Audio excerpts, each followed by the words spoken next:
योग दर्शन महर्षि पतंजलि के द्वारा लिखी गई।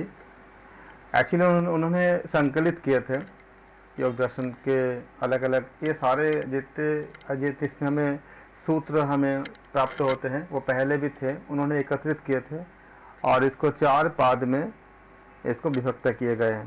पहला नाम है समाधि पाद, इसमें 51 सूत्र है, यहाँ पे श्लोक नहीं बोलेंगे सूत्र बोलेंगे। 51 यानी 51 सूत्र है समाधि पाद में। इसके बाद आता है साधन पाद, साधन पाद में 55 सूत्र है। और उसके बाद आता है विभूति पाद, विभूति पाद में भी इसमें भी 55 सूत्र है।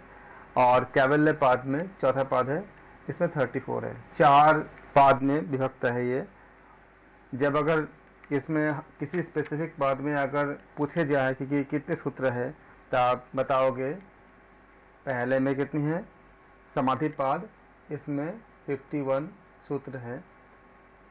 और फिर आपका 55 है साधन पाद में, फिर 55 है विभूति पाद में और 34 है आपका कैवल्य पाद में।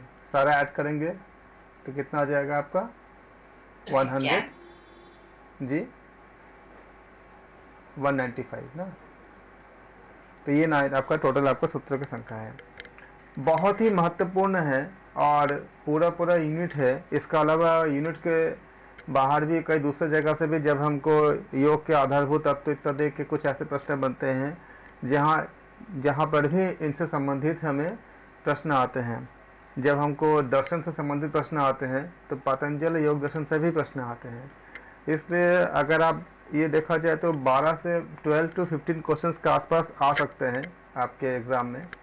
बहुत अच्छा होता है कि अगर आपको सारे सूत्र अगर याद हो तो इसके लिए क्या करना है, अगर आप 4 से 5 सूत्रों को रोज अगर आप इसको मीनिंग के साथ अगर रिवीजन करके रखेंगे, डेली करेंगे, तो आपको बहुत जल्दी सारा चीज़ें आपको एकदम कंठस्थ हो जाएंगे, क्योंकि उसके हिसाब से आपको 40-50 डेज में आपको पूरा हो जाएगा, अच्छे से याद हो जाएगा।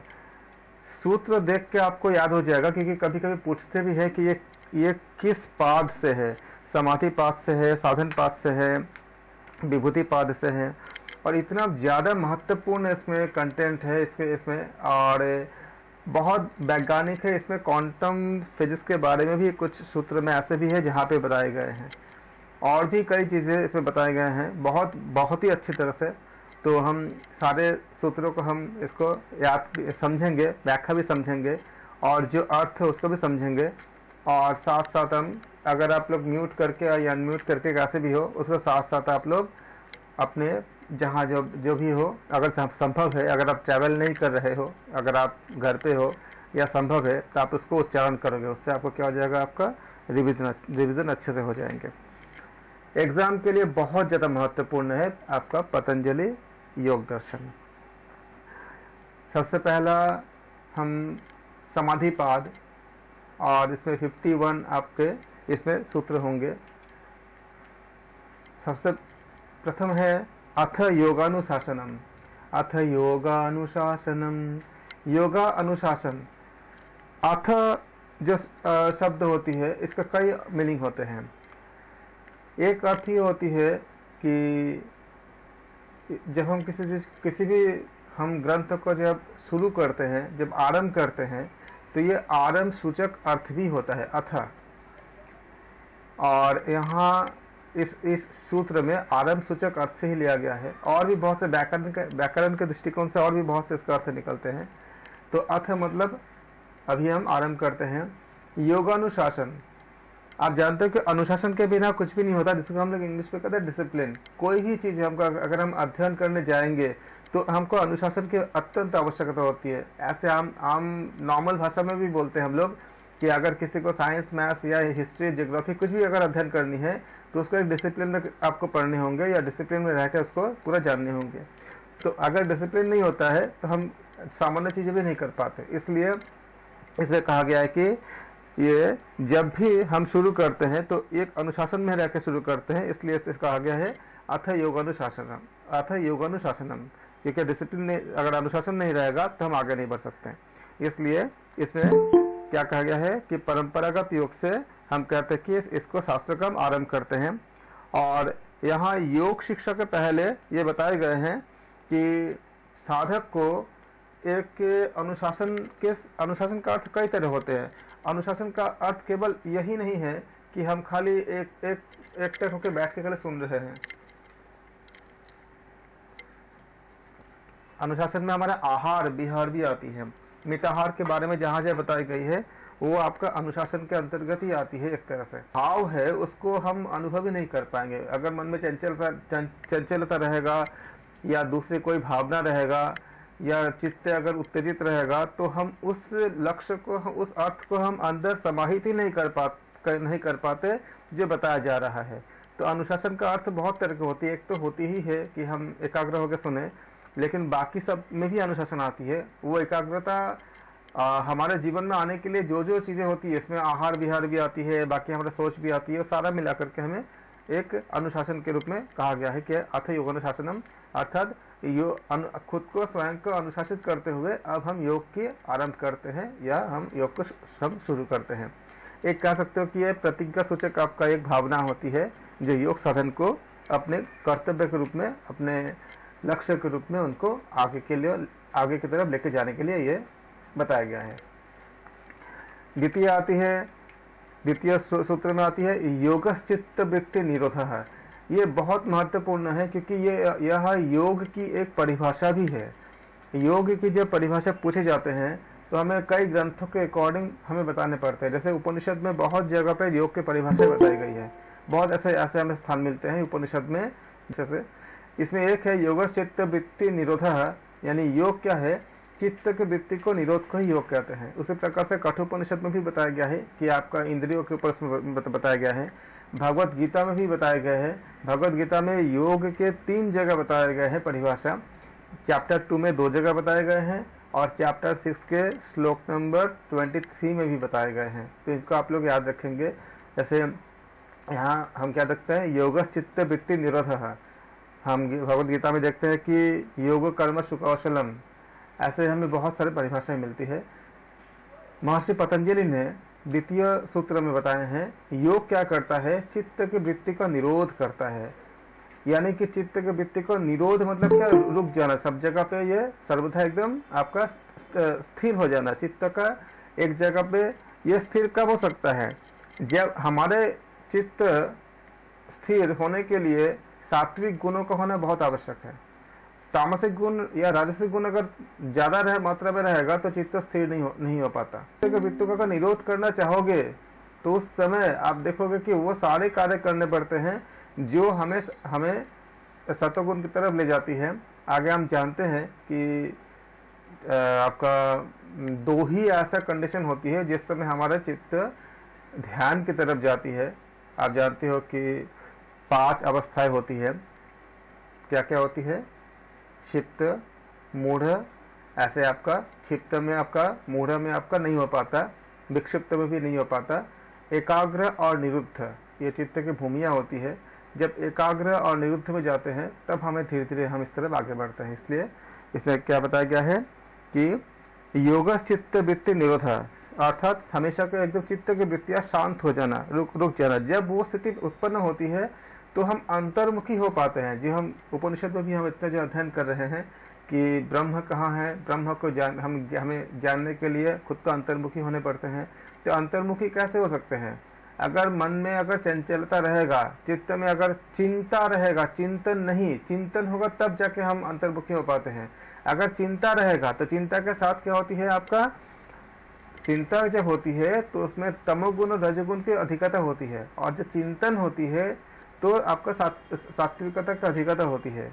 तो वृत्तियों का निरोध तभी होगा जब हमारे अंदर सत्वगुण की वृद्धि होगी। इसलिए कहा गया है कि ज्यों-ज्यों हमारे अंदर ये वृद्धि होगी, हम अंतर्मुखी होंगे और हम उस परमपिता पर ब्रह्म को हम महसूस कर पाएंगे, देख पाएंगे, उनके तरफ मतलब उसको हम समझ पाएंगे।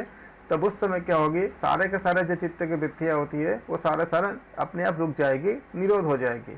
तो जब वो अवस्था प्राप्त होती है उसको योग कहते हैं। यानी कि उस योग के जब वो चरम स्थिति प्राप्त होगी तो क्या होगा, उस समय ब्रह्म को महसूस कर पाएंगे। यानी कि आत्मा और परमात्मा का जो जो जिसको हम लोग देख नहीं पाते, एक अलग अलग तरह से अनुभव कर पाते हैं, जिसको परम आराध्य योगी गण कर पाते हैं उसको हम कर पाएंगे। उस समय क्या होगा कि बाहर का जो भी चंचलता है वो समाप्त हो जाएगी। और यही उद्देश्य है सारे ग्रंथों की, कि हम उस मोक्ष की तरफ, यानी कि उस ब्रह्म की तरफ अपने आप को ले जाए, अपने आत्मा को हम मर्ज कर पाए। भगवत गीता के चैप्टर नंबर 13 में भी यही बताया गया है कि वहाँ पे अहिंसा के बारे में बताया गया है कि ऐसे तो अहिंसा की बहुत सारे बातें हैं, लेकिन एक बात ये बताया गया है कि ये आत्मा ही स्वयं का शत्रु भी है और स्वयं का मित्र भी है। कैसे शत्रु है? अगर ये आत्मा उस परमात्मा की तरफ ले जाने का कार्य नहीं करता है तो स्वयं ही स्वयं का शत्रु है। लेकिन अगर उस परम पिता परमेश्वर की तरफ ले जाने के लिए अगर कार्य करता है, कार्य मतलब जैसे आप जितने भी तरह बताए गए हैं, साधन करना या आपका योग करना, अलग अलग तरह से उनके तरफ खुद को ले जाने की कोशिश करने के लिए जितने भी आपको बताया गया क्रिया योग के जरिए, की क्रिया के द्वारा या किसी और भी योग के द्वारा जो करते हैं वो स्वयं का क्या है? मित्र है। तो जब वो स्थिति में जाते हैं तो क्या होता है? चित्त की वृत्तियां अपने आप निरोध हो जाती है। इसको हम सब महसूस करते हैं। कैसे करते हैं? आप सोचो कि हम में से ऐसा कोई भी नहीं है जिसके जीवन में ऐसा कोई समय ना आया हो जब उनमें वैराग्य की भावना ना आता हो। सबके जीवन में आता है। खासकर आप महसूस करते हो जब आप कभी शमशान घाट में की तरफ जाते हो या सोचते हो तो वहाँ जाके ऐसे भावना उत्पन्न होती है, क्या इसी का नाम जीवन है? क्या इसी के लिए हम इतने से कुछ करते हैं? क्या लेके आए हैं? क्या लेके जाएंगे? ये सारे भावनाएं आपको किसी को बताना नहीं होते, अपने आप ही आते हैं। उसको शमशान वैराग्य कहते हैं। जैसे उस जगह से हम वापस आते हैं तो फिर हम सब भूल जाते हैं कभी कभी। अब फिर अपने मतलब जो दिन के जो रोज के कार्य, मतलब जो चीज़ें होती है उस पर हम माया में जो पूरा उसमें फिर से हम उलझ जाते हैं।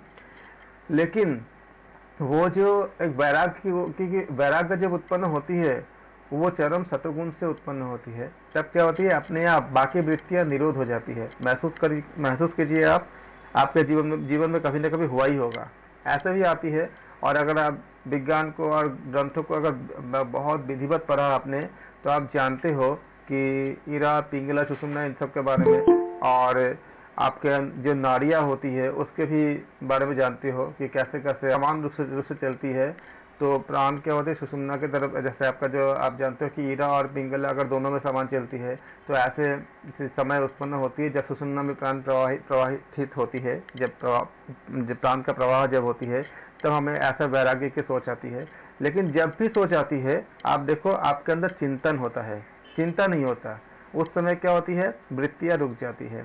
किसी को बताया गया है कि ये अगर हमेशा के लिए हो जाता है, जिस समय में जितने ज़्यादा आप योग में अपने आप को एकदम पूरा समाध हो गया। आप जानते हो कि खाली आसन करना योग नहीं है, आसन योग का एक हिस्सा मात्र है। केवल प्राणायाम योग नहीं है, योग का एक हिस्सा है प्राणायाम। जिस भी तरह से आप ऐसा करते हो और खाली भक्ति करते हो, भक्ति करके भी जैसे प्रहलाद जी किए थे, खाली भक्ति के द्वारा किए थे। हम जानते हैं कि नवता भक्ति में आपको आपने पढ़ा है, और नारद भक्ति सूत्र अगर आपने पढ़ा है उसमें भी जानते हो कि किस तरह से हम प्रभु की तरफ जा सकते हैं। इनमें से कोई भी अगर हम करते हैं तो क्या होती है? चित्त की वृत्तियाँ आपको निरोध जबरदस्ती नहीं करने पड़ते, अपने आप खुद ही हो जाता है। तो ये चित्त की वृत्तियाँ क्या होती है? रुक जाती है। वृत्तियाँ रुकती है, लेकिन हमारे बाकी जो शरीर का सिस्टम जो जिस तरह से काम करना करती है, लेकिन वृत्तियाँ क्या होती है? आपको उस पर परेशान नहीं करता, रुक जाती है। जब ऐसा होगा उसको हम उस स्थिति को कहते हैं योग। उसको मतलब योग मतलब क्या? ये वो स्थिति है जब हम पूर्णतः अंतर्मुखी होकर के हमारे आत्मा उस परमात्मा की तरफ या ब्रह्म की तरफ एकाकार की तरफ जाती है। तो उस स्थिति जो होती है उसको उस समय सारे वृत्तियाँ समाप्त हो जाती है। इसलिए कहा गया कि जिनको योग प्राप्त होगा उनके चित्त की वृत्तियाँ क्या हो जाएगी? सारा रुक जाएगी। तो इस ग्रंथ में ये बताया गया कि चित्त के वृत्तियों के निरोध को ही योग कहते हैं, अर्थात एक नाम से डिफाइन कर दिया गया। लेकिन ये कब होगी? जब हमारे अंदर अपने चित्त की भूमिया अपने आप जानते हो, क्षिप्त विक्षिप्त आप परे हो, क्षिप्त होती है, विक्षिप्त होती है, फिर आपका एकाग्र और निरुद्ध में आपका होता है, और मूढ़, क्षिप्त, विक्षिप्त इसमें नहीं होता है। फिर जब ऐसा होता है, अगर किसी इंसान में, ये आपका द्वितीय सूत्र क्या बोलोगे, योगश्चित्त वृत्ति निरोधः, योगश्चित्त वृत्ति निरोधः, ये योग की परिभाषा भी है, इसको आप याद करेंगे। जब ऐसा हो जाता है, जब योग के अगर चित्त की वृत्ति निरोध होती है, तब क्या होती है, तदा द्रष्टु स्वरूपे अवस्थानम, स्व मतलब स्वयं, रूप मतलब जो उस समय जो दृष्टा होते हैं वो स्वयं में क्या होती है, उनको स्वरूपे अवस्थानम, अवस्थित हो जाती है। अर्थात आप जानते हो कि हमने उपनिषद में भी हमने अध्ययन किया है कि हम सब में ब्रह्म ही है। तब वो उस ब्रह्म को महसूस कर पाता है, समझ पाता है उस समय जो होगा, जब वो सारे वृत्तियों को निरोध कर चुका होता है, उस समय वह अपने खुद के स्वरूप, स्व मतलब स्वयं, रूप मतलब खुद का जो रूप, वो क्या होती है, सबके अंदर कौन है, ब्रह्म ही है।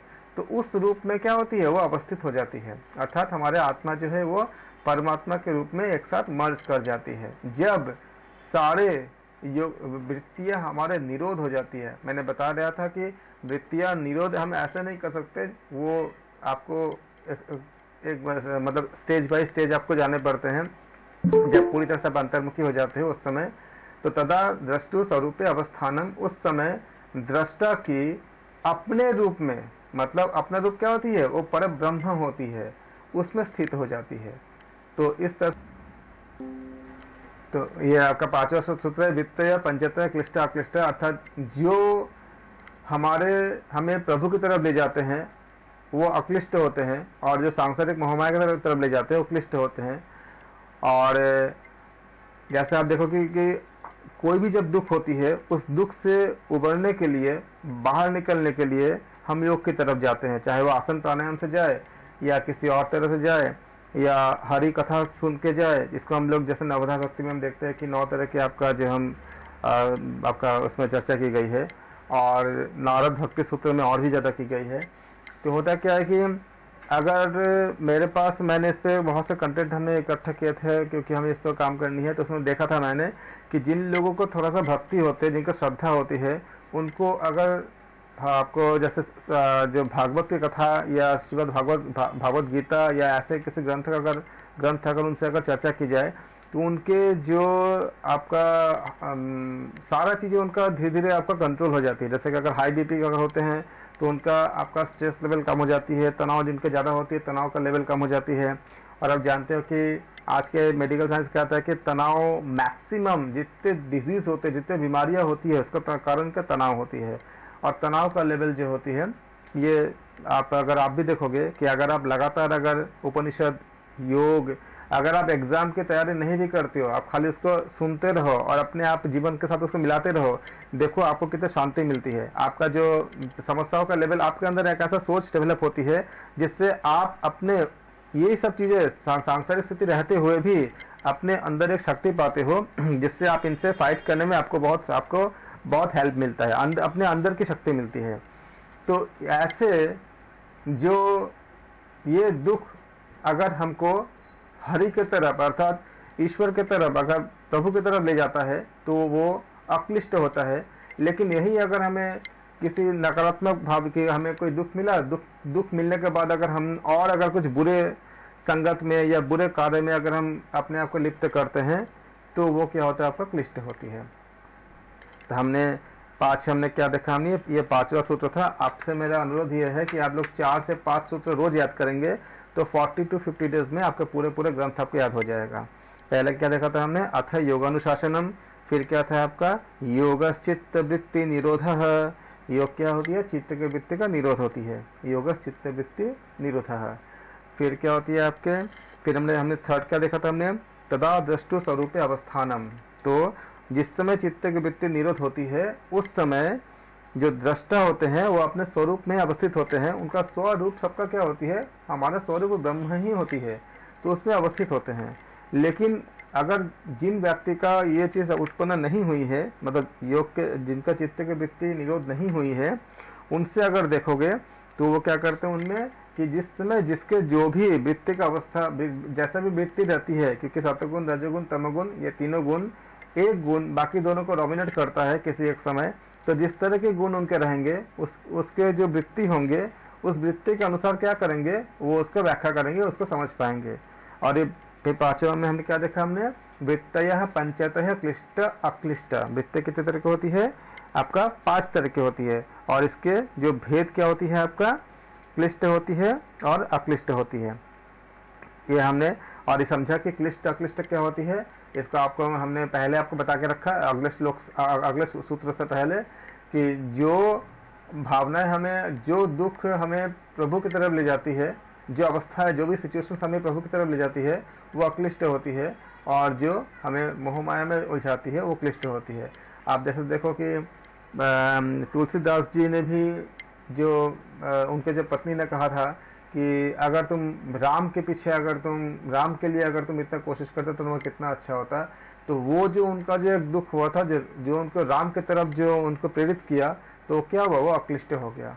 वैसे ही आज में ऐसे देखोगे कि जैसे जितने भी आप योगियों का अगर जीवन परिचय आपने अगर अध्ययन किया आपने, तो आपको ऐसे बहुत से योगी मिलेंगे जिनके जीवन में बहुत बड़ा पहले कोई दुख था, उस दुख से उबरने के लिए वो योग के रास्ते में आए और फिर दुनिया को भी वो उन्होंने प्रेरित किया।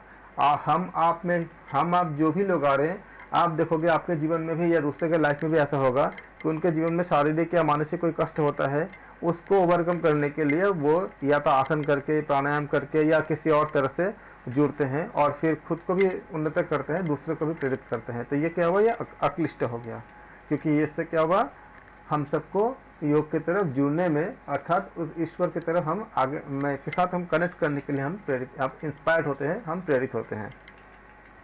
अब हम बात करेंगे छठे सूत्र में कि ये है क्या।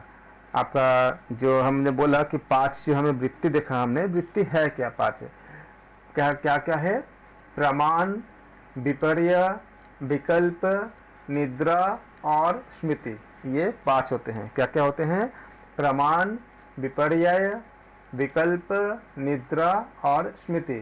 तो हम इसको कैसे, हम इसको सूत्र को हम एक साथ हम इसको याद करेंगे, प्रमाण, विपर्य, विकल्प, निद्रा या स्मृतयः। आप सब इसको मेरे साथ साथ आप माइक ऑफ करके या म्यूट करके या अनम्यूट करके, कैसे भी आप जैसे कंफर्टेबल आप ऐसे उसको रिपीट कर लीजिए ताकि आपको अच्छे से हो जाए। प्रमाण, विपर्य, विकल्प, निद्रा, स्मृतयः। प्रमाण, विपर्य, विकल्प, निद्रा, स्मृतयः। प्रमाण, विपर्य, विकल्प, निद्रा, स्मृतयः। एक साथ बोलेंगे, प्रमाण, विपर्य, विकल्प, निद्रा, स्मृतयः। प्रमाण, विपर्य, विकल्प, निद्रा, स्मृतयः। तो प्रमाण, विपर्य, विकल्प, निद्रा और स्मृति, ये 5 तरह की क्या होती है, हमारे वृत्ति होती है। एग्जाम्स के लिए जो प्रिपेयर लोग कर रहे हैं वो याद रखेंगे, ये समाधि पाठ के 6 नंबर श्लोक में है, 6 नंबर आपका सूत्र है, श्लोक नहीं है, इसमें सूत्र कहते हैं। 6 नंबर आपका, 6 नंबर आपका सूत्र है। सूत्र का संख्या याद करेंगे क्योंकि एग्जाम में इसमें पूछे जाते हैं, कभी कभी सूत्र के संख्या भी आते हैं, इसलिए आप बोलोगे ये समाधि पाठ के क्या कितने नंबर है आपका, 6 नंबर आपका सूत्र है। क्या है, प्रमाण, विपर्य, विकल्प, निद्रा, स्मृतयः। तो कितने आपका वृत्तियां कितनी होती है, 5 होती है। पहले क्या था का, वृत्तयः पंचतयः क्लिष्ट अक्लिष्ट। अब ये कितने वृत्तियां होती है, प्रमाण, विपर्य, विकल्प, निद्रा, स्मृति। इन सबके ऊपर हम डिटेल में आगे के सूत्र में हम अध्ययन करेंगे कि प्रमाण क्या होती है, विपर्य क्या होती है, विकल्प क्या होती है, निद्रा क्या होती है, स्मृति क्या होती है। बहुत अच्छे, बहुत ही वैज्ञानिक व्याख्या इसमें है। और ये आपका यूजीसी नेट पे हम जो अभी पढ़ रहे हैं, ये आपका योग दर्शन में तो पढ़ ही रहे हैं हम, इस पे समाधि पाठ में। और फर्स्ट पेपर में भी आपका ये पार्ट आता है, आया हुआ है फर्स्ट पेपर में भी, जिसमें हम दर्शन के अनुसार प्रमाण को परिभाषित करने हैं, और वहाँ भी प्रमाण आपका सिलेबस में है जो पहला पेपर में है, इसलिए आप इसको भी याद रखेंगे। हालांकि उसमें हमें और भी थोड़ा ज़्यादा पढ़ने होंगे और प्रमाण के बारे में, क्योंकि षट दर्शन भी वहाँ पढ़ने होंगे आपको। और षट दर्शन जो है ये है तो दोनों में ही कॉमन है, क्योंकि वो फर्स्ट पेपर में भी पढ़ने होंगे। जो लोग योग से नहीं भी दे रहे हैं उनको भी वो पार्ट पढ़ने होंगे। आपके लिए तो अच्छा है क्योंकि आप सेकंड पेपर में भी है और उसमें भी आप पढ़ोगे इसमें। तो प्रमाण क्या होती है? प्रमाण आपका प्रत्यक्ष, अनुमान और आगम, ये 3 तरह के प्रमाण होते हैं। प्रमाण कितने प्रकार के बताया गया है? प्रमाण शब्द जो होती है वो आपका प्रमाण अर्थात क्या होती है? जो किसी चीज को क्या करते, तार्किक रूप से सिद्ध करता हो, ये प्रमाण कहते हैं। तार्किक विधि से जो सिद्ध होता है इसको हम प्रमाण कहते हैं। जिसकी वजह से नहीं होती है, जब हम न्यायालय में जाते हैं तो बोलते हैं ना कि प्रमाण क्या है, तो सिद्ध करने होते हैं बहुत अलग अलग तरह से, तो इसको हम प्रमाण कहते हैं। तो प्रमाण योग दर्शन में देखो, आपको अगर षट दर्शन पढ़ोगे तो कहीं और पे और भी मिलते हैं, लेकिन हम पतंजलि योग दर्शन के अनुसार जिन लोगों को खाली ऐसे जानने के लिए, ज्ञान के लिए और ऐसे आप अध्ययन कर रहे हो, उनके लिए तो कोई नहीं, उनके लिए ये सब चीज़ें ज़्यादा नहीं रखता, उनको खाली जानना है कि क्या बताए गए हैं। लेकिन जो एग्ज़ाम्स के लिए तैयारी कर रहे हैं उनको याद रखते हैं कि पतंजलि योग दर्शन में क्या क्या बताए गए हैं, प्रत्यक्ष, अनुमान और आगम, क्योंकि आपको एग्जाम में ऐसे पूछे जाएंगे, मतलब बोल के कि इस ग्रंथ में क्या क्या है। तो प्रत्यक्ष अनुमान आगम प्रमाणानि, इसको एक साथ करेंगे तो प्रत्यक्ष अनुमान गमाह प्रमाणानि। प्रत्यक्ष, फिर क्या हो गया आपका अनुमान, ये आपका यहाँ तक आपका खत्म हो जाता है। प्रत्यक्ष हो गया प्रत्यक्ष, और ये जो आकी मात्रा देख रहे हो एक्चुअली अ हो जाएगा, तो अनुमान यहाँ हो जाएगा, अनुमान तक हो जाएगा ये। तो प्रत्यक्ष अनुमान, और दूसरी जो न के बाद जो आकी मात्रा है, आप अगर व्याकरण को पढ़े हो, आप जानते हो यह अ उच्चारण होगा, तो ये आपका आगम हो जाएगा। 3 आपका जो है प्रमाण आएंगे, प्रत्यक्ष, अनुमान, आगम, ये 3 प्रकार के प्रमाण हैं। तो प्रमाण के बारे में क्या बताया गया है? प्रत्यक्ष प्रमाण, अनुमान प्रमाण और आगम प्रमाण, ये 3 प्रमाण किसमें? योग दर्शन के अनुसार, समाधिपात के अनुसार, सूत्र नंबर 6 के अनुसार ये 3 प्रमाण हैं। और इसके बाद हम अभी अध्ययन करेंगे कि किसी को पता है प्रत्यक्ष प्रमाण क्या होती है? आप में से कोई बताना चाहेंगे तो बता सकते हैं। किसे कहते हैं प्रत्यक्ष प्रमाण?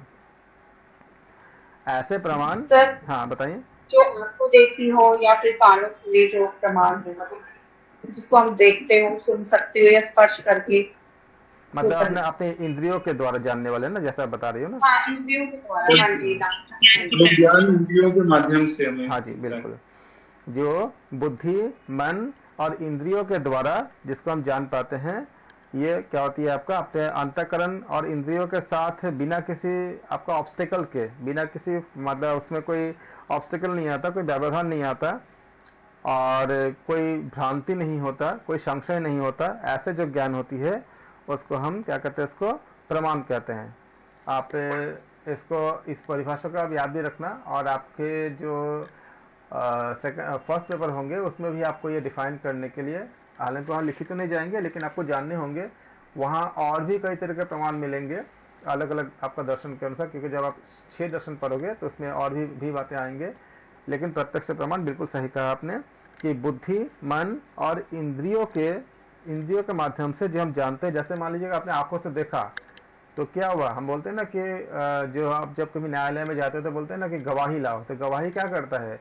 वो अपने सेंसेस के जरिए देखता है, या तो सुनता है, या तो कानों से सुनता है, या तो आंखों से देखता है, या मतलब इस तरह के उसको अपने इंद्रियों का प्रयोग करके वो ज्ञान प्राप्त करता है, उसको बताता है। तो क्या होती है? वो प्रमाण हो जाती है, प्रत्यक्ष प्रमाण की तरह उसका हम उपयोग करते हैं। वैसे ही हम देखते हैं कि अपने अंतःकरण और इंद्रियों के बिना किसी व्यवधान के, बिना किसी आपका ऑब्स्टिकल के, कोई बिना किसी संशय के, हम बोलते हैं ना हम अपने आंखों से देखें, भाई ऐसा कैसे हो सकता है? तो ये सब चीज़ जो हम अपने सेंसेस से देखते हैं, वैसे तो हमारे 5 जानते हो, 5 आपका ज्ञानेंद्रिय होती है, 5 कर्मेंद्रिय होती है। कभी कभी ऐसा होता है कि अगर कोई एक इंद्रिय अगर काम नहीं करता किसी का, तो भी बाकी इंद्रियों से भी वो जो ज्ञान प्राप्त करता है उससे भी प्रमाणित होती है। जैसे मान लीजिए कोई अगर सुन नहीं सकता लेकिन आंखों से देख सकता है, अगर वो कुछ देख करके अगर वो बयां करता है, बताता है, समझाता है कि मैंने ऐसा ऐसा देखा, मान लीजिए कि उसने कुछ देखा और लिख के बता दिया कि ऐसा ऐसा देखा, तो वो भी एक प्रमाण में आती है क्योंकि उसने अपने चक्षु इंद्रिय का उपयोग किया है। तो बिल्कुल आप लोगों ने सही बताया। आप लोग जिसको जो जो बताना चाहे वो बीच में आप कह सकते हो। प्रत्यक्ष प्रमाण क्या होती है? बुद्धि, मन और इंद्रियों के जानने में आने वाले जितने भी पदार्थ है उनका अंतःकरण और इंद्रियों के साथ बिना किसी ऑब्स्टेकल यानी बिना किसी व्यवधान के संबंध होने से जो भ्रांति और संशय रहित ज्ञान होता है वह प्रत्यक्ष अनुभव से होने वाले क्या होती है? प्रमाण वृत्ति होती है। जिन प्रत्यक्ष दर्शन के या दर्शनों से संसार के पदार्थों की क्षण भंगुरता का निश्चय होकर यह सब प्रकार हर तरह से उनमें दुख की प्रतीति होती है, ऐसा जब मनुष्य का जब उसको महसूस होता है, जब उसको ऐसा समझ आता है, तब क्या होगा? मनुष्य का सांसारिक पदार्थ से क्या होती है? वैराग्य हो जाती है। उदाहरण के तौर पे अभी हमने बताया था कि जब हम कभी शमशान घाट में जाते हैं तो हम क्या करते हैं? हम उसमें आंखों से देखते हैं, कानों से सुनते हैं और उसको हम अपने बुद्धि से इसको हम एनालिसिस करते हैं कि क्या यही जीवन है। बस इतने समय के लिए हमें पता ही नहीं होता कि किसका कितना आयु होता है और इसी के लिए क्या ये सब, और ये सबको साथ ऐसा होना है। तो फिर हम किसके लिए हम इतने सारे हम क्या जो हम कर्म, इसके बाद अगर आपको वहाँ पे अगर कर्म हमारे जो हमें दर्शन में या शास्त्र में जो बताई गई है कर्म की परिभाषा, कर्मों का फल के बारे में, उस समय अगर हमको इस बात का महसूस होता है कि जैसे मैं बता रहा हूँ कि हालांकि इसकी ये परिवर्तन किसी महर्षि के द्वारा ही होता है, किसी महापुरुष के प्रेरणा से भी होता है। जैसे जिस समय ये प्रमाण के बारे में मैं आपको बताता हूँ, बहुत अच्छा सा एग्जांपल हमारे साथ है, आपको अच्छा भी लगेगा, बहुत ज़्यादा समझ में भी आएगा। रत्नाकर नाम के आपका बहुत बड़ा एक आपका दस्यु होता था जो बाद में महर्षि वाल्मीकि बने थे। तो रत्नाकर के बारे में शुरू में बहुत बड़ी कहानी है। किसी आपका देश का एक सेनापति हुआ करता था पहले, लेकिन वहाँ में वो कहानी बहुत लंबी है, मैं उस पर नहीं जा रहा हूँ अभी। तो वो जंगल में रहता था और जंगल में अपने साथियों के साथ वहाँ जो भी आता था उनको ऑप्शन देता था कि सब कुछ या तो सब कुछ छोड़ के चले जाओ या हमारा सामना करो। सामना करके मतलब वो कहता कि या तो हम आप ख़त्म हो जाओ, मतलब उसको मार देते थे और मार करके उसके जो कुछ भी होता था उसको वो सब कुछ वो लूट लेता था। तो ये करते करते क्या होता था, उसको लाइफ में उसको कुछ कहते हैं कि उसने इतना काम किया था, इतनी सारा लाइफ में उसने हत्याएं की थी, इतने सारे आपका मतलब ब्राह्मणों का मतलब वध किया था कि उसका शायद कई बैलगाड़ी खाली ब्राह्मण के जो जनेऊ से भर गया था, ऐसे हमें मिलती है, इतने पाप किए थे। जब महर्षि नारद वहां से जा रहे थे तो महर्षि नारद को सबने बोला कि आप वहां से मत जाइए क्योंकि वहां पे दस्यु रत्नाकर है। तो नारद जी बोले कि कोई बात नहीं, मैं जाता हूँ, क्योंकि नारद जी के मन में आया कि इस समय तो उसका सबसे ज़्यादा मुझे ज़रूरत है उसको मतलब ज्ञान देने के लिए। तो नारद जी ने जब उनके पास गए तो नारद जी ने से बोले कि उन्होंने उसको रोकने के लिए बोला, तो रुक गए नारद जी और फिर उनसे बोले कि मतलब जो उनका जो प्रकृति था मारने का जो प्रवृत्ति, वैसा उनके साथ वैसे उनको दिखाने उनके साथ भी मतलब उन्होंने अपने बर्ताव का रखा। तो नारद जी ने उनसे प्रश्न किए कि तुम जो ये सब काम कर रहे हो, ये बताओ तुम्हारे पाप के भागी कौन होगा। शायद ये प्रश्न कोई दूसरा इंसान करता तो शायद उसको उस समय उसको तुरंत ही उसको मर जाता, उसको तरफ मतलब सुनता भी नहीं, ये इतना बार आपका दानव था, दस्यु था। लेकिन महात्माओं के पास ऐसा क्षमता होती है, जैसे महात्मा बुद्ध अंगुलीमाल के साथ मिले, अंगुलीमाल ने कहा कि महात्मा बुद्ध को कहा कि रुक जाओ, तो उन्होंने कहा कि मैं तो रुक गया, तुम कब रुकोगे। लेकिन उनके आंखों में वो एक ऐसा, आप जब अध्ययन करोगे अपने चक्रा के बारे में जब पढ़ोगे आप जानोगे कि एक समय ऐसा आता है जो सिद्ध मनुष्य के, जो सिद्ध ऋषियों की क्षमता उत्पन्न होती है, तो उनके वाणी में वो क्षमता होती है कि सामने वाले का जो आपका तमोगुण है वो समाप्त हो जाती है, नेगेटिविटी समाप्त हो जाती है, उसमें आपका ज्ञान की और वैराग्य की और धर्म की भावना उत्पन्न हो जाती है। वो एक लेवल आती है जब ऐसे ऐसे जो महान संत जब होते हैं उनको प्राप्त होती है। तो नारद जी के कहने पे कि मैं तो रुक गया, चलो मैं तो रुक गया, अब तुम ये बताओ कि तुम्हारे जो पाप की तुम्हारे जो पाप कर रहे हो उसका वो उसको कौन भोगेगा। तब उसने एक जवाब दिया रत्नाकर दस्यु ने, क्यों, मैं तो पाप कर रहा हूँ तो मैं अपने घर के लोगों के लिए कर रहा हूँ, अपने परिवार के लिए कर रहा हूँ, मेरे सारे परिवार उसका भागी होंगे। तो नारद जी ने कहा कि ऐसा है कि मैं यहाँ रह रहा हूँ, तुम जाकर पूछ के आओ। तो उन्होंने बोला कि तुम जब चले जाओगे फिर, तो बोला ठीक है, तुम मुझे बांध के जाओ। तो उन्होंने बांध के गए, उनको पेड़ से साथ उनको बांध दिया। जाके जब घर में पूछे, तो जब माता से पूछे तो माता ने कहा कि मेरा काम था, मैं तुमको जन्म दिया, और जन्म देने के बाद मेरा कर्तव्य था कि मैं तुमको बड़ा कर दूं, पालन पोषण करूँ, वो मैंने कर दिया। उसके बाद तुम्हारा फर्ज होता है कि तुम माता पिता का भरण पोषण करो। वो तुम कैसे करोगे वो तुम्हारे काम है, तुम्हारे पाप का हिस्सा हम क्यों लेंगे, क्योंकि ये तो तुम्हारा फर्ज है कि तुम हमें मतलब हमारे देखभाल करोगे। उस देखभाल करने के लिए तुम कैसे भी तुम जो भी तुम करना चाहते हो वो तुम करोगे, वो तुम्हारा फर्ज है, उसमें हम अपने उसको नहीं ले सकते। तो जब उन्होंने ये बात कहे आपका रत्नाकर से जब बोले उनके माता जी ने, तब रत्नाकर ने पिता से कहा, हे पिताश्री, क्या आप मेरे हिस्सा लेंगे। तो पिताश्री ने कहा कि बेटा मैं क्यों लूंगा, क्योंकि मैंने तुम्हें जन्म दिया और तुमको हमने इस तरह से हमने पूरा बड़ा किए, और आपको मैंने आज तुमको मैं इतना इस योग्य बनाया हूँ कि तुम तो तुम एक पूर्ण युवक हो, अब तुम मेरे पूरा भरण पोषण करोगे। इस जो मैं तुम्हारे हिस्सा नहीं ले सकता, क्यों लूंगा, तुम्हारे पापों का हिस्सा क्यों लूंगा। जब पत्नी से बोले तो पत्नी ने कहा कि मैं आपका अर्धांगिनी हूँ, और सारे जितने आपके अर्धांगिनी का अर्थ होती है कि आपके साथ हम सारे चीज़ों को शेयर करेंगे, लेकिन आपके पाप का हिस्सा नहीं लेंगे, क्योंकि आपका फर्ज है कि मुझे आपने शादी करके लाए हो तो मेरे भरण पोषण आपका फर्ज है।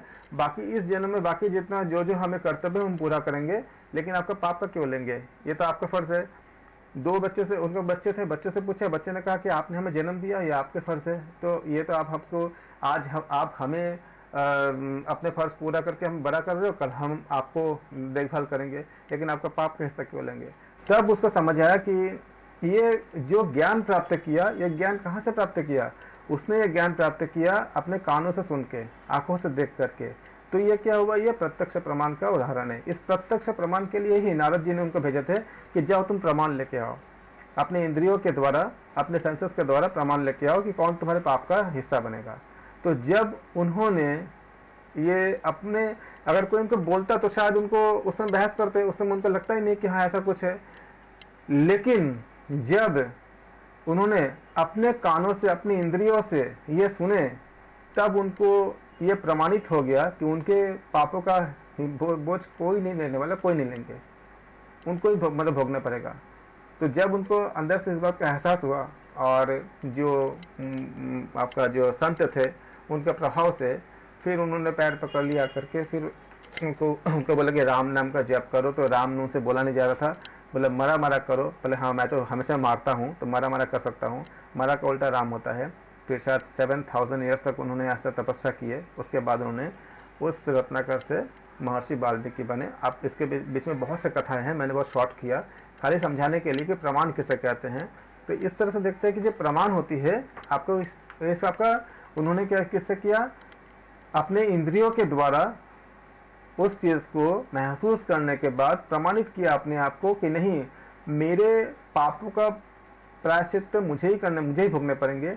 मैंने उनके कथा इसलिए चर्चा की है कि ये बात हम सबके लिए भी रिलेवेंट है, हम सबके लिए भी जीवन में यही है। और हम भी अगर मेरे सबके लिए कि अपने कर्मों का फल हमें ही भोगने पड़ेंगे, और सबका उत्तर भी शायद यही होगा जो रत्नाकर के घर वालों ने दिए थे। हर जेनरेशन से उसने प्रश्न पूछे थे, अपने माता पिता से प्रश्न पूछे थे जो उनके पहले का जेनरेशन थे, अपने पत्नी से प्रश्न पूछे थे जो उनके बराबर का जेनरेशन के थे, अपने बच्चों से प्रश्न पूछे थे जो उनके बाद के जेनरेशन के होंगे। सबका प्रश्न का उत्तर जो उनको मिला वो सब हमारे लिए भी रेलेवेंट है, और हमें भी अपने कर्मों को उसी तरह से हमें करना चाहिए समझ के देख के। तो ये क्या है, आपका प्रत्यक्ष प्रमाण का आपको उदाहरण था। किसी को बताया गया है कि प्रत्यक्ष प्रमाण बुद्धि, मन और इंद्रियों के जानने में आने वाले जितने भी पदार्थ हैं उनका अंतःकरण और इंद्रियों के साथ बिना किसी व्यवधान के या किसी संबंध के, इनके पास कोई भ्रांति नहीं था, कोई संशय नहीं था। जब उन्होंने माता पिता और पत्नी से और बच्चों से जब पूछे, उनके जो जवाब मिला उसके बाद उनका कोई संशय नहीं था। इसलिए कहते हैं कि क्या संशय रहित ज्ञान प्राप्त होता है। रत्नाकर को कोई संशय नहीं रहा क्योंकि उन्होंने अपने इंद्रियों से पूछे, अपनी इंद्रियों से ज्ञान प्राप्त किए। अब इसमें कोई संशय नहीं है। अगर उसे कोई और बोलता या और कोई सुनाता तो शायद उसे लगता कि नहीं ऐसा नहीं है, मेरे माता पिता या मेरे परिवार मेरे पापा का हिस्सा लेंगे। लेकिन जब उन्होंने खुद अपने सेंसेस से सुने और समझे तो क्या हुआ, कोई भ्रांति नहीं रहा, कोई संशय नहीं रहा। तो ये ज्ञान क्या हो गया, भ्रांति और संशय रहित हो गया। इसलिए क्या हुआ, ये प्रत्यक्ष प्रमाण हुआ। वह प्रत्यक्ष अनुभव से होने वाली प्रमाण वृत्ति होती है। अभी बताइए कि ये जो ज्ञान है ये क्या है। ये हमने अभी देखा हमने कि ये आपका वृत्ति क्या 5 तरह की होती है, क्या क्या होता, ये हमें देखा हमें कि प्रमाण, विपर्य, विकल्प, निद्रा, स्मृति, इसमें क्या प्रमाण एक वृत्ति है। अब इस प्रमाण वृत्ति जब आपका जो रत्नाकर को मिला, इसका परिणाम क्या हुआ, वो राम राम करके राम के शरण में चले गए। तो मतलब उस ब्रह्म के पाने की तरफ चले गए, ब्रह्म को प्राप्त भी किए। तो ये क्या है, क्लिष्ट है कि अक्लिष्ट है, ये अक्लिष्ट है। क्योंकि इसके परिणाम स्वरूप क्या हुआ, उनको क्या मिला, उनको वैराग्य मिला, उनको उस प्रभु के दर्शन मिले, अर्थात उनको उस ब्रह्म की प्राप्ति हुई। इसलिए क्या ये अक्लिष्ट है। लेकिन अगर नारद जी नहीं रहे होते और या अगर इसका उपयोग अगर इस तरफ उन्होंने अगर राम नाम की जाप में नहीं किए होते, अगर और ज्यादा बुराई में चले जाते तो क्या होता, यह क्लिष्ट होता। किसका बताया गया है कि जो चित्त की वृत्तियों को रोकने में सहायक हो, अर्थात जिन प्रत्यक्ष दर्शनों से संसार के पदार्थ की क्षणभंगुरता निश्चय होकर, जिस जो वाल्मीकि के साथ जो हुआ, मतलब रत्नाकर के साथ जो हुआ कि ये तो इतने शॉर्ट टाइम के लिए है, उसके बाद क्या होगा, निश्चय होकर या सब प्रकार से उनमें दुख की प्रतीति होकर, जो रत्नाकर के साथ हुआ कि ये तो हम मुझे पाप इकट्ठा कर रहे हैं, ये तो दुख ही दुख देगा हमको।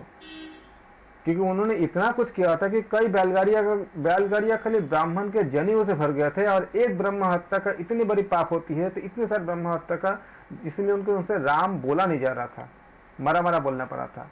तो इसलिए क्या हुआ कि कितने उनको खुद मिला, ये प्रमाण ज्ञान मिले उनको। इसी से उनको मिला कि जिन प्रत्यक्ष दर्शनों से संसार के पदार्थों की क्षणभंगुरता का निश्चय होकर के या सब प्रकार से उसमें दुख की प्रतीति होकर मनुष्य का सांसारिक पदार्थों से वैराग्य हो जाता है, जो वाल्मीकि का हुआ था, मतलब जो रत्नाकर को हुआ था, जो चित्त के वृत्तियों को रोकने में सहायक होते हैं, जिनसे इससे क्या हुआ, उनके चित्त की वृत्तियां रुक गई। जब वो राम राम राम राम करने लग गए, उसमें समाहित हो गए, क्या हुआ, सारे चित्त की वृत्तियां उनका रुक गई उनका।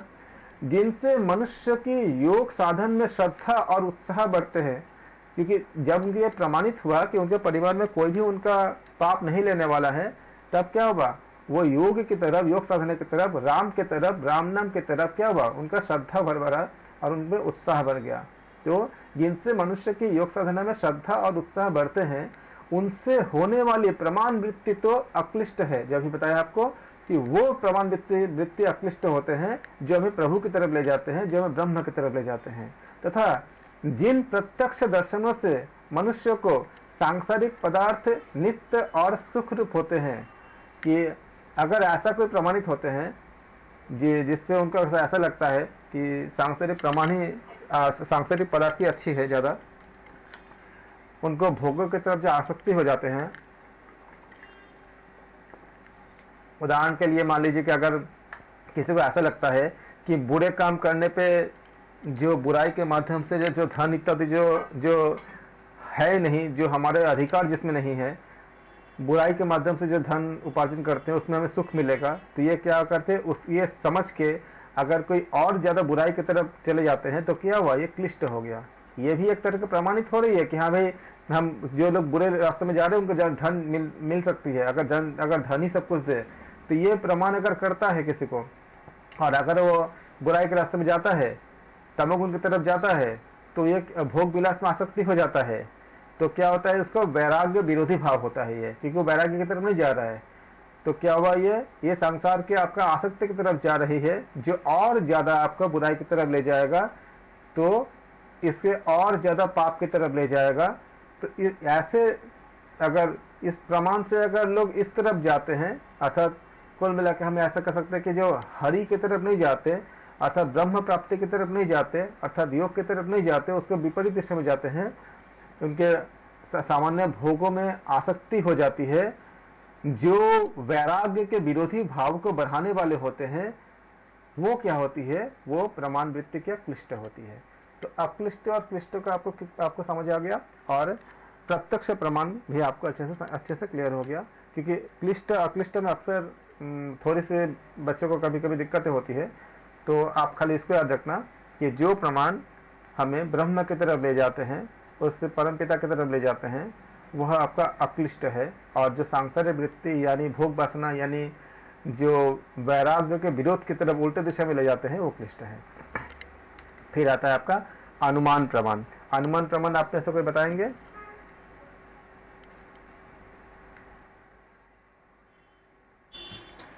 धुएं को देखकर अग्नि का अनुमान। हाँ, अर्थात ये आपका उदाहरण हो गया, आपने जो बताया उदाहरण है, लेकिन अनुमान प्रमाण है क्या, ये एग्जाम्पल है कि जो कोई अप्रत्यक्ष पदार्थ को भी हम स्वरूप का ज्ञान होता है, उससे हमें वही अनुमान से होने वाली प्रमाण वृत्ति होती है। जैसे कि धुएं को देख करके फिर हम अग्नि का अनुमान लगा लेते हैं जी। किसी भी प्रत्यक्ष का सहारे, दर्शन के सहारे से, किसी युक्तियों के द्वारा, और हम पदार्थ के स्वरूप का हम ज्ञान हो जाता है। बिल्कुल जी। जो हम पहले, अगर हमारे पास पहले प्रत्यक्ष अपने बिल्कुल अपने एकदम बिल्कुल ये है कि प्रत्यक्ष दर्शन के सहारे अगर हमारे मन में कोई एक युक्ति पहले से हमारे पास अगर स्टैब्लिश है, हम पहले जानते हैं कि जहाँ जहाँ आग जलती है वहाँ धुआं उत्पन्न होती है, ये हमारे पहले एक प्रमाणित है। यानी कि अगर धुआं है तो वहाँ पे आग हो सकता है, क्योंकि हमारे पास पहले का ये ज्ञान है कि प्रत्यक्ष दर्शन के सहारे, कि युक्ति के सहारे, कि जहाँ पे आपका आग जलती है वहाँ पे धुआं होता है। अगर हमको पता ही नहीं हो तो हम नहीं कह सकते। जैसे कि मान लीजिए कि अगर किसी ने बोला कि भाई ये मीठा है, तो मीठा क्या होता है, कैसा मीठा है, रसगुल्ले की तरह मीठा है। और अगर हम पहले रसगुल्ला हमने खा के अपने आपके हमारे सेंसेस के जरिए हम अगर अनुभव किए हैं, तो हम लगभग हम आइडिया लगा लेते हैं कि ऐसा उसी तरह का होगा, क्योंकि वो पहले से प्रमाणित हमारे पास है। तो बिल्कुल ये आपका आपने बताया, और उसका उदाहरण जो आप बता रहे हो कि जैसे धुएं का देख करके यहाँ पे अग्नि का होने का ऐसा कुछ एहसास करना, लेकिन एक अनुमान है कि आग जलने से धुआं होता है, ठीक है। और ये अनुमान को, ये भी एक अनुमान प्रमाण में आता है, लेकिन आप देखोगे जब धुआं तो वहाँ भी आ सकता है जहाँ पे आग कहीं और जला हो, और धुआं चलते चलते कहीं और आ गया है। तो हमेशा ऐसा नहीं कि अगर यहाँ धुआं है तो यहीं पे आग जला है। तो ये भी होता है ना, जैसे आप जानते हो कि जब हमारे इसमें आया था ना कि कुछ समय पहले कि किसी और जगह पर आपका कुछ जलाया जाता है, और उसका धुआं एक, जैसे दिल्ली में आ रहा था कुछ दिन पहले कि दिल्ली में आपका जो धुआं आ रही है किसी और जगह से आ रही है, तो ये सब जो यहाँ पे लोगों को आपको दिक्कतें आ रही है, तो ये जो धुआं है हालांकि आग जलने से उत्पन्न हुई है, लेकिन आग कहीं और जला है, धुआं कहीं और है, इसलिए अनुमान है ये। जैसे कई बार बात और होती है, फिर उसका एहसास हो जाता है, वो ठंडी हवाएं चलती है, तो उससे हम अंदाजा भी लगा लेते हैं कि कहीं बारिश हुई है। हाँ, इस तरह के, हाँ। तो क्योंकि हमें पहले से प्रत्यक्ष में ज्ञान होती है कि ये घटना, मतलब हमें अपने सेंसेस से, हमें अपने इंद्रियों के द्वारा पहले हम इसको प्रमाणित हम कर चुके हैं। उसके बाद जब दोबारा देखते हैं तो हमें लगता है कि ये हो सकता है, इसलिए अनुमान है ये। किसी प्रत्यक्ष दर्शन के सहारे युक्ति द्वारा जो अप्रत्यक्ष पदार्थ के स्वरूप का ज्ञान हो जाना, वह क्या होती है, अनुमान से होने वाली जो प्रमाण वृत्ति है। जैसे आपने कहा अभी, धूम यानी धुएं को देखकर अग्नि की विद्यमानता की यहाँ पे आपका आग हो सकता है। वैसे अगर नदी में बाढ़ आया देख करके हम ये कह सकते हैं कि शायद कहीं पे बहुत ज़्यादा बारिश हुआ होगा, लेकिन बाढ़ आना बारिश के बिना भी हो सकता है। कहीं पे मान लो बांध अगर टूट जाती है तो भी बाढ़ आता है, तो अब बारिश तो हुई नहीं है, लेकिन ये हो सकता है क्योंकि जब बारिश बहुत ज़्यादा होती है तो वहाँ पे क्या होती है, बाढ़ आती है। हम अपने प्रत्यक्ष से हम जानते हैं। और बाढ़ का टूटना बहुत कम ही होता है, इसकी प्रायिकता या चांसेस बहुत कम होती है, लेकिन ये वो भी हो सकती है। साधारणतः क्या होती है, जहाँ पे बहुत ज़्यादा बारिश होती है तो क्या होती है, बाढ़ आती है। तो इस तरह से क्या हुआ, हमें देखा ये आपका अनुमान प्रमाण आती है। बाढ़ का आया देखकर दूरदृष्टि में वृष्टि होने का ज्ञान होना इत्यादि। इनमें भी जिन अनुमानों से मनुष्य को संसार के पदार्थ की अनित्यता, दुख रूपता आदि दोषों का ज्ञान होकर उनमें वैराग्य होता है और योग के साधनों में श्रद्धा बढ़ती है, जो आत्मज्ञान में सहायक होते हैं, वे सब वृत्तियां तो अक्लिष्ट है और उनके विपरीत जो होती है क्लिष्ट है। इसमें भी आपने क्या देखा, जैसे हम जानते हैं कि हमें बताया गया है कि, और हम इस चीज़ को हम प्रमाणित भी किए हैं कि अगर हमारा कई बुरे कर्म होते हैं तो हमें उसका फल भी बुरा होता है, और उसके प्रमाण होने के बहुत सारे मेथड होती है। आप उसको हम कभी और चर्चा करेंगे कि कैसे कैसे ये प्रमाणित भी हम कर सकते हैं कि कर्मों का फल मिलती ही मिलती है। तो अगर किसी को हम देखते हैं कि बहुत दुख भोग रहा है, जैसे मान लीजिए कि अगर कोई बीमार व्यक्ति है और हम ये देखते हैं कि बहुत धनी व्यक्ति है और बहुत ज़्यादा, अब उसको सारे चीज़ें है, सारे आपका ऐश्वर्य पैसा सब कुछ है, लेकिन उसके कुछ ऐसे बीमारी है या कुछ और ऐसे चीज़ें हैं जिस वजह से वो काफ़ी ज़्यादा तकलीफ़ में है, या अपने अपने जो स्वादिष्ट खाना है जो उसको अच्छा लगता है उसका खाना नहीं खा सकता, कहीं जा नहीं सकता, इस तरह के हैं। तो उसको देख करके हमें एक अनुमान लगती है कि ज़रूर से उसमें हम जानते हैं कि जैसे कि जो जैसा करता है वैसा अगर मिलता है, तो हो सकता है कि उस समय हमारे पास एक अनुमान आ जाती है कि अगर वो खाना नहीं खा पा रहा है सब कुछ होते हुए भी, यानी कि क्या अगर उसके बाद क्या होगी, हमारे सामने अगर कोई भूखा होता है तो हमारे मन में ऐसा भावना आती है कि नहीं, हमें भूखे को खाना देना चाहिए, या हम कभी कुछ काम नहीं करेंगे कि हमारी वजह से कोई भूखा रह जाए, या हमारे वजह से किसी का मतलब घर पे किसी का खाना ना मिले, ऐसा हम अपने आप को ऐसा नहीं करेंगे, क्योंकि एक अनुमान प्रमाण होगा कि अगर उस व्यक्ति के साथ अगर ऐसा हुआ था, अगर किसी और व्यक्ति के साथ, और अगर हम जानते हैं कि कोई व्यक्ति में कुछ अगर किसी को अपने किसी कर्मों का फल अगर भोगते हुए हम देखते हैं, तो हमें एक ऐसा लग जाता है कि हम अगर बुरे करेंगे तो हमें भी ऐसा मिल सकती है।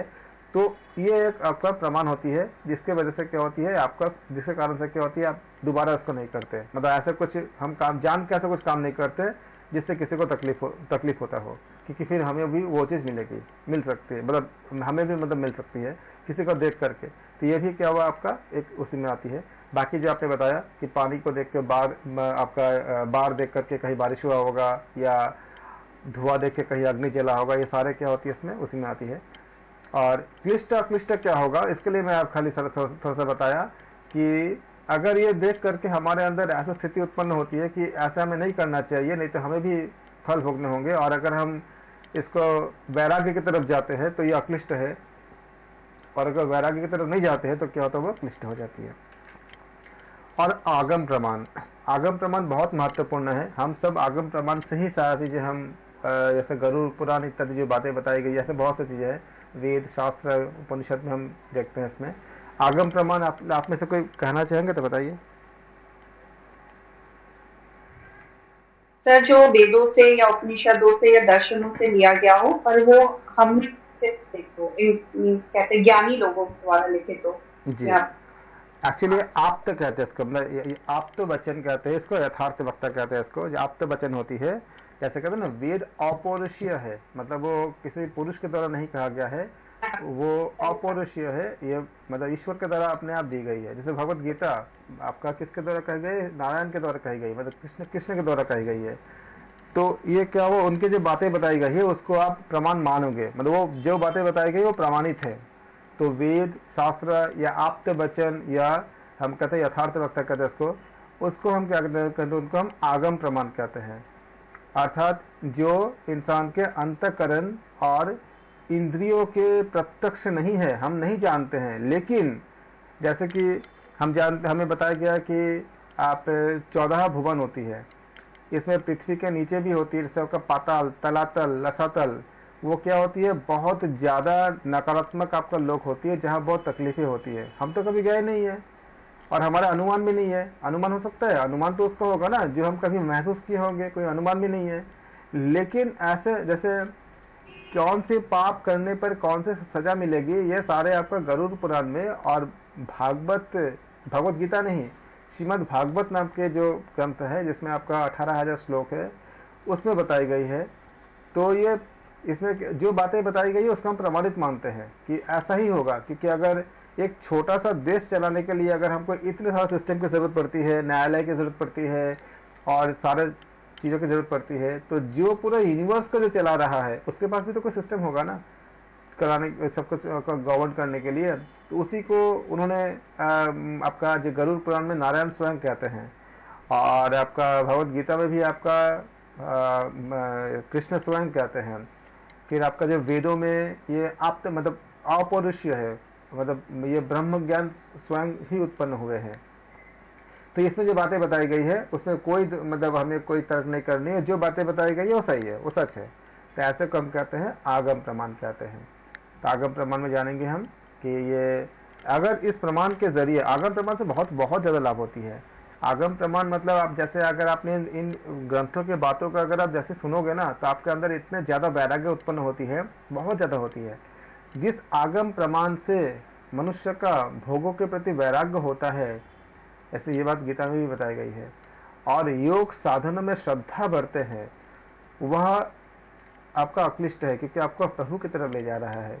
और जिस आगम प्रमाण से भोगों में प्रवृत्त और योग साधना में अरुचि होती हो, जैसे कि स्वर्ग लोक की बहुत ज़्यादा किसी ने बड़ाई सुन लिया तो उनको सकाम भक्ति की उत्पन्न हो गई और कर्म में आसक्ति हो गई। तो कर्मों में आसक्ति होगी तो क्या हो जाएगा, एक समय के बाद फिर से आपका जब खत्म होगा फिर से साइकिल में हम फंस जाते हैं।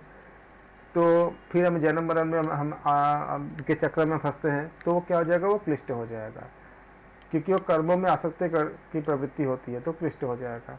लेकिन अगर वो इसी को जो भगवत गीता में बताया गया है, भगवान प्रभु कहते हैं कि हे अर्जुन तुम वेदों से भी ऊपर उठो, क्योंकि वेद तीनों गुण को ही आपका से नहीं सीमित है, लेकिन आप तीनों गुणों से भी ऊपर उठो। निस्त्रय गुण हे अर्जुनम त्रैगुण्यम विषयम वेद निस्त्रय गुण हे अर्जुनम, आप बताएगा भगवत गीता में। क्योंकि इसमें जो बात है जिससे आपका पूजा पद्धति इत्यादि करेंगे तो बहुत पुण्य मिलती है, लेकिन पुण्य का फल समाप्त होने के बाद क्या होती है, फिर से हमें जन्म मरण में आना पड़ता है। लेकिन जब मुझमें अगर जो पूरा जो समर्पण कर देता है तो उसको फिर आपका साइकिल में फंसना नहीं पड़ता, आना नहीं पड़ता। इसलिए हे अर्जुन तुम सब सारे काम मुझको समर्पित कर दो और मेरे शरण में आ जाओ। ये ईश्वर भगवान कृष्ण अर्जुन से कहते हैं भगवत गीता में। तो ये क्या हुआ, आपका ये वैराग्य की तरफ ले गया। लेकिन अगर कोई फल प्राप्ति के लिए मतलब आसक्ति से अगर कुछ करता है तो क्या होगा, क्लिष्ट हो जाएगा। और अगर वैराग्य की तरफ जाते हैं तो क्या होगा, वो अक्लिष्ट हो जाएगा। ये आपका था प्रमाण के बारे में था, 3 प्रकार के प्रमाण था।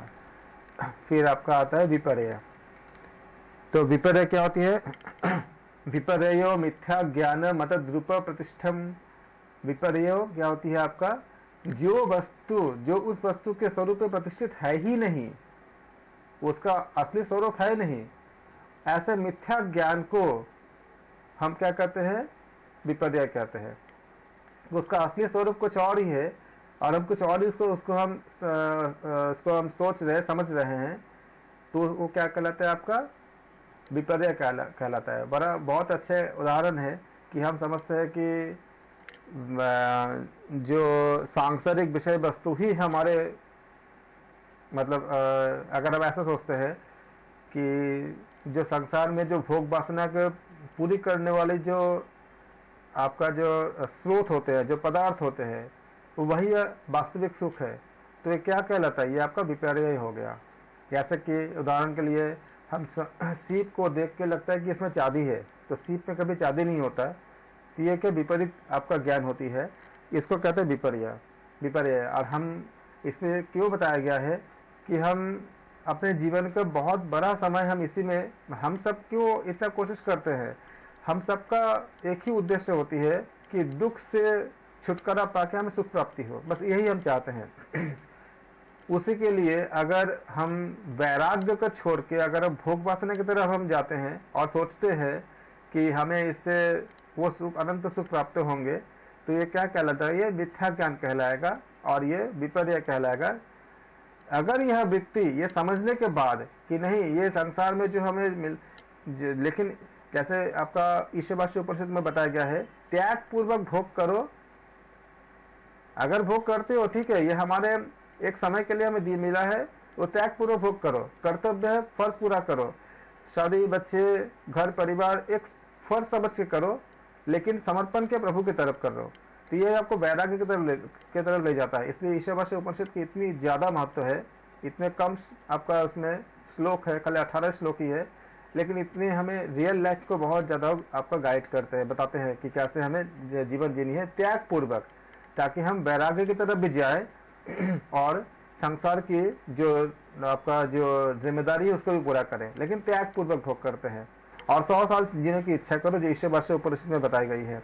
लेकिन अगर यहाँ हम यही सोचेंगे कि ये भोग ही हमारे एकमात्र सुख का विषय है, तो सोचो तो आज कोविड के समय में जो चीजें हुई, हम देखो कितने लोगों के पास कितने संपत्ति थे, कोई कुछ लेके जा पाए, सब यहीं पे छोड़ के जाना पड़ा। अगर उनके पास ये होता वास्तव में, तो फिर खुद को ठीक कर लेते, आपका मतलब बीमारी से अपने आप को मतलब उबार लेते, उस दुख से उबर जाते। नहीं हो पाया, लेकिन सब कुछ जो था जिसके पास उसी जगह छोड़ के जाना पड़ा। तो ये जो हमारे जो एक समझ है, अगर ऐसा बनता है कि सांसारिक भोग ही हमें सारा उस चरम सुख, मतलब आपका जो ब्रह्म सुख के हमें उस सबसे ज्यादा सुख हम मिलेंगे, मतलब मिल सकते हैं, तो यही विपर्य है। और अगर जिसको ये ज्ञान होगा कि नहीं, ये इससे तो नहीं मिल सकते, अपने कर्तव्य को पूरा करते हुए भी हम प्रभु की तरफ, हम वैराग्य की तरफ जाएंगे, ऐसा अगर किसी को होगा तो वो अक्लिष्ट है, और अगर ऐसा नहीं होगा तो वो क्लिष्ट हो जाएगा। विपर्य को कोई और अगर समझाना चाहते बताएं। जो वस्तु जिसमें प्रतिष्ठित नहीं होते हैं उसको ऐसा समझना, जो मिथ्या ज्ञान होती है, उसको हम कहते हैं विपर्य, कहते हैं इसको। तो विपर्य का आप यहाँ तक आप इसको अच्छे से करोगे कि हमने 8 सूत्रों को हमने आज पूरा किया, और इसके बाद के सूत्रों को हम अगले क्लास में करेंगे। आप इस 8 सूत्रों को इनके मीनिंग के साथ और कहाँ पे क्या क्या इसका गहराई, मतलब जिसका डेप्थ के साथ, और पूरे सूत्रों को आप याद कर लोगे। पहले क्या था? अथ योगानुशासनम योगश्चित्त वृत्ति निरोधः, यह द्वितीय सूत्र था। तृतीय था तदादृष्ट स्वरूपे अवस्थानम।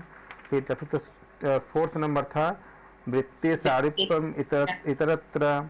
5वां था वृत्तयः पंचतयः क्लिष्ट अक्लिष्ट। फिर 6 नंबर था प्रमाण विपर्य विकल्प निद्रय स्मृतयः। और 7वां था प्रत्यक्ष अनुमान आगम प्रमाणानि। प्रत्यक्ष अनुमान, प्रत्यक्ष प्रमाण, अनुमान प्रमाण और आगम प्रमाण। फिर आपका 8वां था विपर्य मिथ्या ज्ञानम अतद्रूपम प्रतिष्ठम। ये हम 8वां तक किए। आप लोग इसको अच्छे से याद कर लोगे, लर्न कर लोगे, और कोशिश करो कि डेली जो है 4-5 श्लोक सूत्र को, यहाँ पे श्लोक नहीं बोलते, सूत्र बोलते हैं, 4-5 सूत्र का आप रोज आप याद करो। और जैसे आपका पहला पाद आपका पूरा समाधि पाद आपका पूरा याद हो जाती है, या नहीं भी होती है, आधा भी याद होती है, आप ये कोशिश करो कि एक बार आप रीडिंग कर लो। आज रीडिंग करोगे तो मीनिंग आपको क्लियर हो जाए। जैसे आपने पढ़ा, आपने सूत्र को आपने पढ़ा आपने कि वृत्तयः पंचतयः क्लिष्ट अक्लिष्ट, तो इसका मीनिंग आपको, हिंदी मीनिंग आपको आ जाए, मतलब माइंड पे पूरा रिफ्लेक्ट हो जाए कि इसका हिंदी मीनिंग क्या है। अगर भूल जाते हो तो अनुवाद को आप पढ़ लो एक बार, क्योंकि आपको सूत्र और मीनिंग दोनों अगर याद रहेगा तो एग्जाम में प्रश्न को समझने में, करने में बहुत हेल्प मिलेगा। आप लोग इसको अच्छे से करेंगे, और हम रात 9 बजे आज उपनिषद करेंगे। आप सबका बहुत बहुत धन्यवाद। हम मिलते हैं अगले क्लास में। Thank you.